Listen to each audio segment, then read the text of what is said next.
வணக்கம். இன்னைக்கு நாம பெற்றோர் குழந்தை உறவு பத்தி கொஞ்சம் ஆழமா பார்க்க போறோம். ஆமா. உங்களுக்காகவே ஜே ஷெட்டி அப்புறம் டாக்டர் அலிசா பிரஸ்மன் இவங்களோட ஒரு உரையாடல்ல இருந்து சில முக்கியமான விஷயங்களை எடுத்திருக்கோம். ஹம்.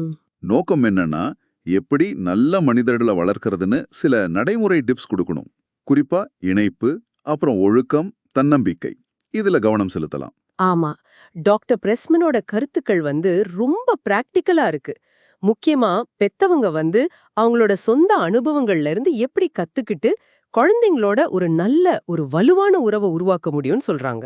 இதுல முதல் படியே ரொம்ப சுவாரஸ்யமா இருக்கு. அதாவது பெத்தவங்க ஆகிறதுக்கு முன்னாடியே நம்மளை பத்தி யோசிக்கிறது. சரி. நம்மளோட பாஸ்ட், நாம எப்படி வளர்ந்தோம், இதெல்லாம் யோசிக்கிறது. இது எப்படி நம்மள ஒரு நோக்கத்தோட செயல்பட வைக்கும்? பாதுகாப்பான இணைப்புக்கும் இதுக்கும் என்ன சம்பந்தம்? நல்ல கேள்வி. நாம நம்மளையே புரிஞ்சுக்கும் போது நம்ம ரியாக்ஷன்ஸ் எங்க இருந்து வருதுன்னு தெரியும். ஓஹோ. அப்போ சும்மா உணர்ச்சி வசப்பட்டு கத்தாம நிதானமா குழந்தைக்கு என்ன தேவையோ அதை பார்த்து செயல்பட முடியும். அதுதான் அந்த பாதுகாப்பான இணைப்போட அடித்தளம். சரி. ஆனா ஒண்ணு ஞாபகம் வச்சுக்கணும். இந்த இணைப்பு அப்படியே ஃபிக்ஸட் கிடையாது. அப்படியோ? ஆமா. நீங்க தப்பு செஞ்சா கூட அந்த உறவை சரி செய்ய, அதாவது ரிப்பேர் பண்ண வாய்ப்பு இருக்கு. இது சும்மா சாரி கேக்குறது மட்டும் இல்ல. உங்க தப்பால என்ன பாதிப்பு வந்துச்சுன்னு நீங்க புரிஞ்சுக்கிட்டீங்க, அந்த உறவை சரி செய்ய நீங்க முக்கியத்துவம் கொடுக்கறீங்கன்னு காட்டுறது. இதுதான் குழந்தையோட மனசுல நம்பிக்கைய வளர்க்கும். அதாவது பிரச்சனை ஃபிக்ஸ் பண்ணாம அவங்களோட இருக்கணும்னு சொல்றாங்க இல்லையா? கரெக்ட். அவங்க உணர்வுகளோட சேர்ந்து இருக்கிறது. இது ரொம்ப முக்கியம். இந்த சரி செய்ய வேணா கூட இருந்தா போதும்ங்கிறது இது நிறைய பெற்றோருக்கு ஒரு பெரிய ரிலீஃபா இருக்கும்னு நினைக்கிறேன். நிச்சயமா. சரி, நம்மளை பத்தி யோசிக்கிறது ஓகே. ஆனா ஒவ்வொரு குழந்தையும் ஒவ்வொரு மாதிரி இல்லையா? டாக்டர் பிரஸ்மன் சொல்ற அந்த ஆர்கிட், டாண்டிலியன் குழந்தைங்க இதை எப்படி புரிஞ்சுக்கிறது? ஆமா, சரியான பாயிண்ட். டாண்டிலியன் குழந்தைங்க எப்படியும் தாக்கு பிடிச்சு வளருவாங்க. ஆனா ஆர்கிட் குழந்தைங்களுக்கு கொஞ்சம் ஸ்பெஷல் கவனம், நல்ல சூழல் தேவைப்படும். நம்ம குழந்தை எந்த வகைன்னு புரிஞ்சுக்கிறது ரொம்ப முக்கியம். ஏன்னா நம்ம அனுபவத்தை வச்சு எல்லாரையும் ஒரே மாதிரி ட்ரீட் பண்ண முடியாது. சரிதான். குழந்தையோட இயல்பை புரிஞ்சுக்கிட்டு நம்ம அணுகுமுறையை மாத்துறது, அதுதான் குட்னஸ் ஆஃப் ஃபிட். அதாவது சரியான பொருத்தம். இது குழந்தைக்கு ஒரு பாதுகாப்பு உணர்வை கொடுக்கும். அவங்கள நம்ம புரிஞ்சுக்கிட்டோன்னு தோணும். நிறைய பேர் நினைக்கிறாங்க குழந்தைங்க கிட்ட நிறைய பேசிட்டே இருந்தாதான் புரியும்னு. ஆனா டாக்டர் பிரஸ்மன் கொஞ்சம் வார்த்தைகளை யூஸ் பண்ணுங்கன்னு சொல்றாங்க. இது ஏன்? கேக்குறதுக்கு கொஞ்சம் முரணா தெரியலாம். ஆனா யோசிச்சு பாருங்க. டென்ஷனான நேரத்துல நிறைய வார்த்தைகள் நிலைமையை இன்னும் சிக்கலாக்கும். ஆமா.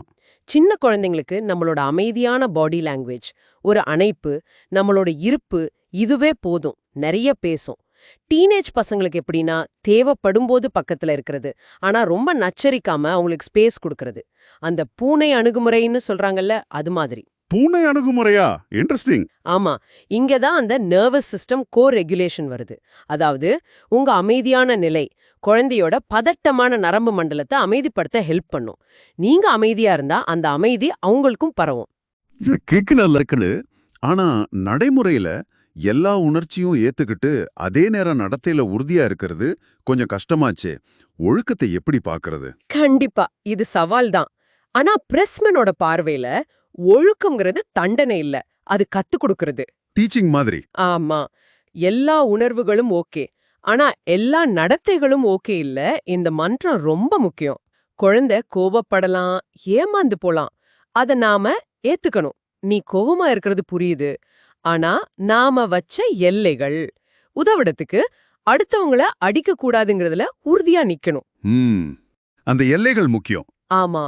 இந்த நிலையான எல்லைகள் தான் அவங்களுக்கு ஒரு பாதுகாப்பு உணர்வு கொடுக்கும். அருமை. கடைசியா தன்னம்பிக்கை. இப்போ இருக்கிற உலகத்துல இவ்ளோ ஒப்பீடுகள் இருக்கு. குழந்தைங்க கிட்ட உண்மையான தன்னம்பிக்கையை எப்படி வளர்க்கறது? சும்மா பாராட்டினா போதுமா? இல்ல இல்ல இல்ல பாரம் மட்டும் பாது.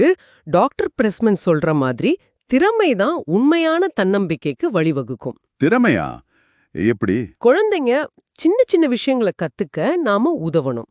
அது ஒரு துணியை மடிக்கிறதா இருக்கலாம், செடிக்கு தண்ணி ஊத்துறதா இருக்கலாம், ஏன் ஒரு சின்ன சமையல் வேலையா கூட இருக்கலாம். ஓஹோ, சின்ன சின்னதா? ஆமா.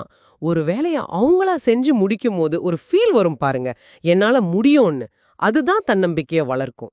அதோட இன்னொன்னு, சமூக சூழலை சரியா புரிஞ்சுக்க, அதாவது ரீடிங் த ரூம்னு சொல்லுவாங்கல்ல. ஆமா ஆமா. மத்தவங்க எப்படி ஃபீல் பண்றாங்க, என்ன பேசுறாங்க, அங்க எது சரியா இருக்கும்னு கவனிச்சு செயல்பட கத்துக் கொடுக்கறது ரொம்ப முக்கியம். இதுவும் அவங்க தன்னம்பிக்கையை அதிகமாக்கும். ஆக மொத்தத்துல இந்த உரையாடல்ல இருந்து நம்ம கத்துக்கிட்டது என்னன்னா, முதல்ல நம்மள நாமே நல்லா புரிஞ்சுக்கணும். ஆமா, சுய பரிசோதனை. அப்புறம் குழந்தைங்களோட தனிப்பட்ட இயல்பை மதிச்சு நடக்கணும், கம்மியா பேசணும், ஆனா அன்போட உறுதியா எல்லைகளை வச்சுக்கணும். கரெக்ட். கடைசியா வெறும் பாராட்டு இல்லாம அவங்க திறமைய வளர்க்கறது மூலமா உண்மையான தன்னம்பிக்கையை ஊட்டணும். மிகச்சரியா சொன்னீங்க. நிறைவா உங்களுக்காக ஒரு சின்ன சிந்தனை. நாம எப்பவுமே குழந்தைங்க என்ன கத்துக்கணும், அவங்க எப்படி மாறணும்னு யோசிக்கிறோம் இல்லையா? ஆமா, அது உண்மைதான். ஆனா இந்த பெற்றோருங்கிற பயணமே நாம நம்மள பத்தி ஆழமா கத்துக்கவும், நம்மளோட சில விஷயங்களை மாத்திக்கிட்டு வளரவும் ஒரு பெரிய வாய்ப்பு இல்லையா? இத பத்தி நீங்க கொஞ்சம் யோசிச்சு பாருங்க.